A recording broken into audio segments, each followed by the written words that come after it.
अस्सलामुअलैकुम। अगर आप भी इस तरीके से खट्टी मीठी चटनी बना ली तो यकीन माने आप ये चटनी खाने के बाद मुंह से एक ही आवाज आएगी, हाय मजा ही आ गया ये चटनी खाकर। गर्मी का सीजन हो, अगर कैरी की चटनी ना बनाई जाए ऐसा हो नहीं सकता। आज मैं जो तरीका चटनी बनाने का आपके साथ शेयर करूंगी, यकीन माने मुंह में पानी आ जाएगा। ये चटनी बनाने में हम ऐसा क्या शामिल करेंगे कि आप 3 से 4 रोटियां तो लाजमी खा लेंगे और सालन की भी जरूरत नहीं पड़ेगी। तो चलिए जी, ये मजेदार कैरी की चटनी बनाते हैं। रेसिपी अच्छी लगी तो लाइक शेयर जरूर कीजिए। चटपटी चटखारेदार कैरी की चटनी बनाने के लिए सबसे पहले हम यहाँ लेंगे कैरियाँ। जैसे ही गर्मी का सीजन शुरू होता है तो खट्टे मीठे आम तो लाजमी आ जाते हैं। तो कैरी की चटनी न बनाई जाए ऐसा हो नहीं सकता। तो हम यहाँ लेंगे तकरीबन 1.5 किलो के करीब कैरियाँ, जो आजकल माशाल्लाह एकदम फ्रेश कैरियाँ आ रही हैं। तो अब हम क्या करेंगे, सबसे पहले हमने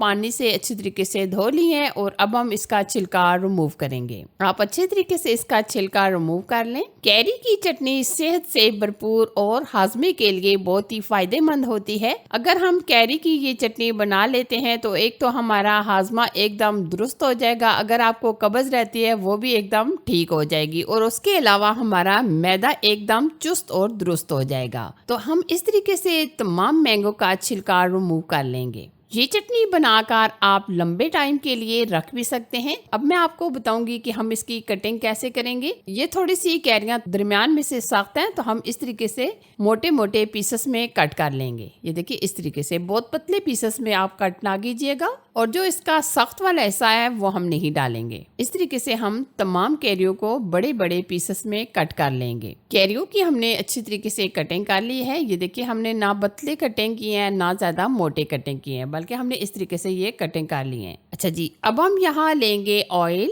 आप यहाँ सरसों का भी ऑयल ले सकते हैं, कोई सा भी आप ऑयल ले सकते हैं। अच्छा जी, अब हम सबसे पहले इसमें जो चीजें शामिल करेंगे वो देख लेते हैं। 1 चम्मच हम यहाँ लेंगे जीरा, 1 चम्मच सौंफ, 1 चम्मच हम सरसों लेंगे, आधा चम्मच मेथी दाना, 1 चम्मच के करीब कलवंजी। ये हम हल्का सा रोस्ट करेंगे।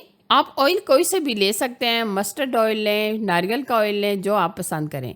अब हम इसमें 3 से 4 लाल वाली गोल मिर्च ऐड करेंगे, और ये भी हम डालकर हल्का सा रोस्ट करेंगे। बहुत ज़्यादा भी हम मसालों को रोस्ट नहीं करेंगे। आपको पता है जो मसाले हम इसमें शामिल कर रहे हैं वो एकदम से जल सकते हैं, तो आप हल्का सा रोस्ट कीजिएगा और लो आंच रखिएगा। अब हमने जो कैरियाँ कटिंग की थी वो हम डाल देंगे और तकरीबन 2 से 3 मिनट हम भून लेंगे, ताकि हमने जो इसमें मसाले डाले हैं वो अच्छी तरीके से कोट हो जाए। कैरियों को हमने 2 से 3 मिनट पका लिया है। तो अब हम इसमें ऐड करेंगे मसाले आप अपनी मर्जी से कम या ज़्यादा भी डाल सकते हैं। अगर आप बहुत ज़्यादा चटपटा पसंद करते हैं तो आप मसाले ज़्यादा ऐड कीजिएगा, अगर आप बहुत ज़्यादा तीखा पसंद नहीं करते तो आप मसाले कम ऐड कीजिएगा। आधा चम्मच हम डालेंगे चाट मसाला, आधा चम्मच हम डालेंगे हल्दी पाउडर, आधा चम्मच हम डालेंगे कुटी लाल मिर्च, आधे ही चम्मच डालेंगे कश्मीरी लाल मिर्च, आधा चम्मच नमक ऐड करेंगे। मसाले डालने के बाद हम 3 से 4 मिनट बुनाई करेंगे, ताकि मसालों का कच्चा सा टेस्ट होता है वो खत्म हो जाए। जिस तरह हम सालन की बुनाई करते हैं इसी तरीके से हम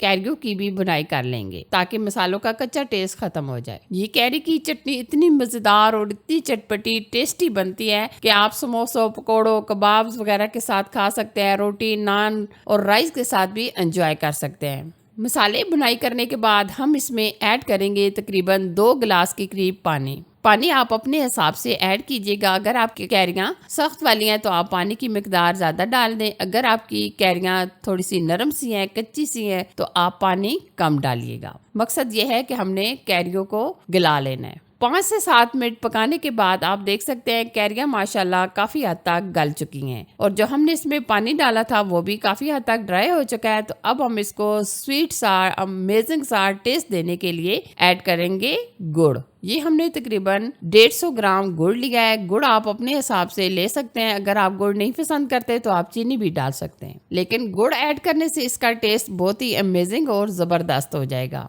अब हम इसको गुड़ ऐड करने के बाद 3 से 4 मिनट मजीद पकाएंगे, ताकि ये एकदम थिक सी हो जाए। ये देखिए माशाल्लाह काफ़ी हद तक ये चटनी हमारी थिक हो चुकी है। बहुत ही ज़बरदस्त, बहुत ही टेस्टी और बहुत ही खुशबूदार हमारी ये चटनी तैयार हो रही है। अभी भी आप इसका कलर देख सकते हैं, माशाल्लाह इसकी थिकनेस देखिए ज़बरदस्त। ये देखिए माशाल्लाह ज़बरदस्त टेस्टी हमारी कैरी की चटनी तैयार है। अब हम सर्व करेंगे। ये देखिए जी, बहुत ही ज़्यादा चटखारेदार आम की चटनी तैयार है। जब आप इसे रोटी, नान, राइस के साथ या कबाब, पकोड़े, समोसों के साथ खाएंगे तो खाकर आपको मज़ा ही आ जाएगा। आप ये चटनी बनाइए, खाइए और वीडियो को लाइक, शेयर और चैनल को ज़रूर से सब्सक्राइब कीजिए ताकि मैं आपके साथ इसी तरह अमेजिंग और नई रेसिपी शेयर करूं। Thanks for watching. अल्लाह हाफिज़।